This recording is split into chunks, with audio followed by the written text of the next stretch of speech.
what I'd like to talk about is your current work.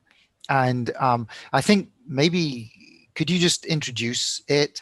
So I think you're doing optogenetics. Was that the right term? So maybe if you could introduce what some of the things that you're working on right now in Sure. Dr. Deisseroth's lab. Yeah. So Carl Deisseroth, he's the leading scientist. He's discovered all these amazing things and developed these really amazing technologies.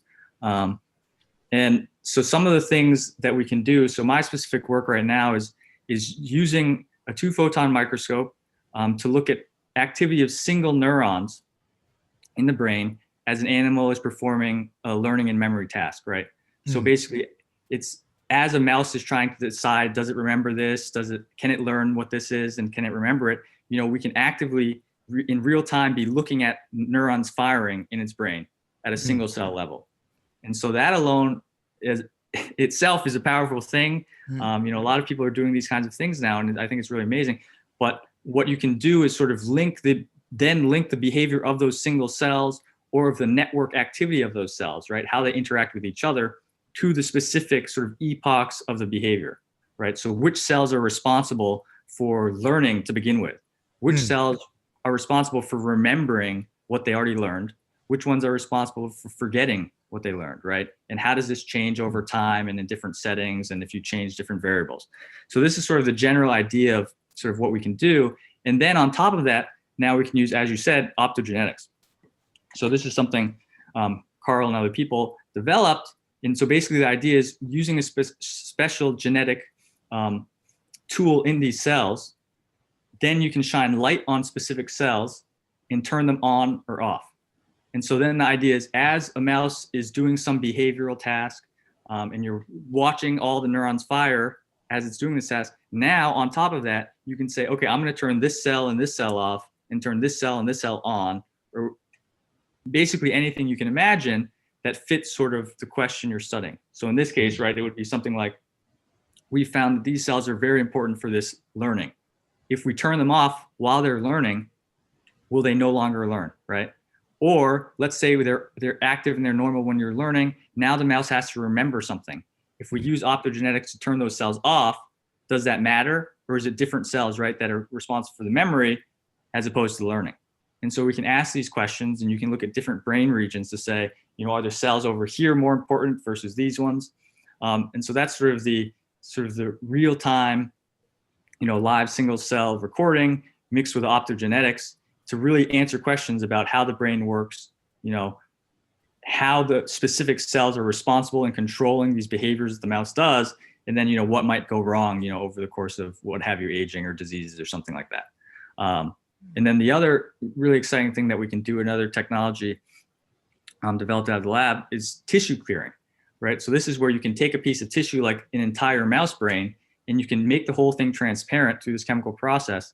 And so now you can see individual cells that you're interested in that you've labeled with some marker, and you can see them in the whole brain and you can see where they're connected, right, throughout the entire brain. So this is a really amazing tool that you can do as well. And so you can also combine these things now. So you can say, I'm looking in this specific region for cells that are active and important for this task, this behavioral task. And now I want to see where they're connected to throughout the brain. So now after the mouse, you sacrifice the mouse and you take the brain and you do this tissue clearing process. And now we can see the specific cells and where they are connected throughout the whole brain, right? And you can see how that might change in different contexts or, how the ability to perform a task compares to sort of the cell activity and the cell connections. And so these are the kinds of things that we're doing. It's really powerful. It's a really great time to do neuroscience, right? Because you really can probe at a single cell level this cause and effect. And so it's an exciting time. That's really interesting. So the measuring, right, not the control, the measuring piece where you're looking at the individual, how invasive is that? I mean, is that something that you could look at a human brain at some point? So yeah, good question. So currently for the mice that we use, it's pretty invasive. So you do a brain surgery and to begin with, you have to inject a virus that has your genetically encoded tool. Right. Yeah. that's going to give you your signal. So like a GCamp signal, so basically it will tell the cells whenever their cells are active, you'll have a green signal or a red signal, and then your microscope can detect that, right? So first you have to inject that genetically encoded tool. Then you also have to implant something to image those cells. So, some people, sometimes you're putting a whole sort of prism or lens in there, and it has to go some amount of distance into the tissue of the brain. Sometimes you just have a window, right? So you open up a piece of the skull and you're looking at the cells sorry if this is a little gruesome. It's they have pain medication, they're under anesthesia. In theory, they're under very little pain. They heal very quickly. But so if you remove just a small piece of skull and you put in a little window, a glass window on top, now you can actually, the mouse heals and recovers. And now when you put it under the microscope, you can look directly through the window into these cells as they're firing and being active. And this is less invasive, right? Because you don't have to implant a lens inside the actual brain. So they are invasive, they're not recommended things to do in humans. We don't want to do that yet.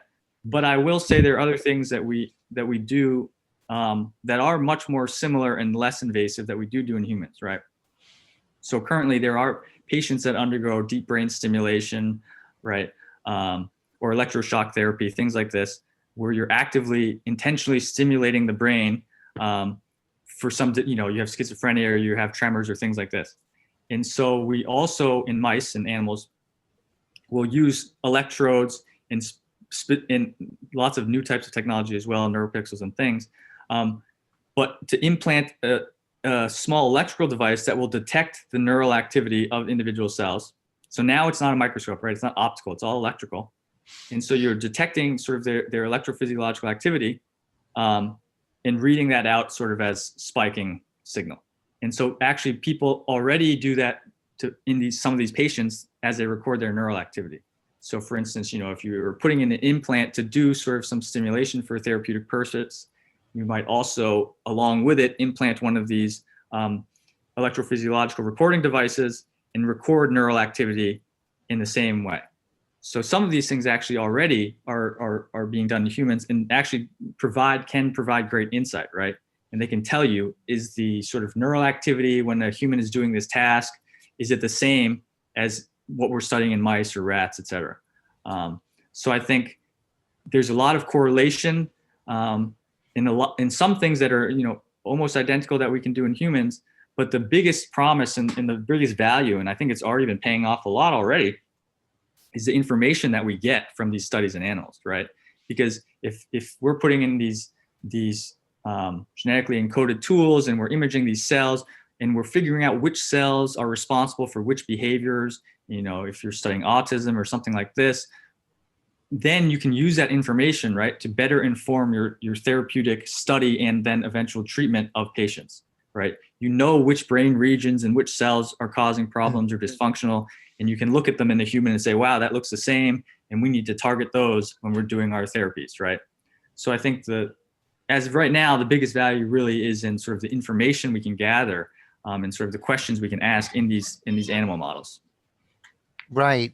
Excellent. Because I heard it was fMRI scans. I mean, they're very low resolution. Like you can see what's going on, but it's very low. Like, and then being able to get down to like the single cell and really understand. Absolutely. I think you're absolutely right that we have a lot of information from human patients with fMRI and other types of recording EEGs and things, but the resolution, exactly like you said, the spatial resolution is very low, right? You just see a large hazy region that's on or off, and also and some of them temporal resolution can be low as well. So it can tell you, this certain brain region and this disease may be dysfunctional, maybe higher activity or less activity, and a lot of these fMRI studies are good for sort of these connectivity analyses, right? So it's sort of like with aging or Alzheimer's or something, certain brain regions have increased or decreased connectivity to other regions, right? And this changes over time or in a disease. And so you can see that by fMRI and know there's something functionally, the connections are off. But like you said, we don't know the specific cells, the resolution's so low. Sometimes the timing isn't very good, right? So we don't know over the course of, some behavior or learning memory task exactly when the problem is happening. And maybe most importantly, is in humans, right? We can't do that functional test. We can't say, we see this area or these cells, something's wrong. We want to turn them on or off and see what happens, right? You just can't, you can't do that in humans, but in animals we can. So we can say, okay, these regions look like something's wrong. Now we're going to turn them off. Does that help? Does it make the problem better? Or if we turn them off, et cetera. So I think that's really the power of these animal models. And like you said, that resolution is really important and really informative. Right. Yes. No, I think it sounds really. I hope that you found the video informative. Please do hit the thumbs up button, subscribe to our channel, and hit the bell button and choose all for any new video release notifications. It encourages us to continue to create more videos about anti-aging and extending healthy lifespan. Thank you so much for your kind support. I wish you all well and will speak to you again soon.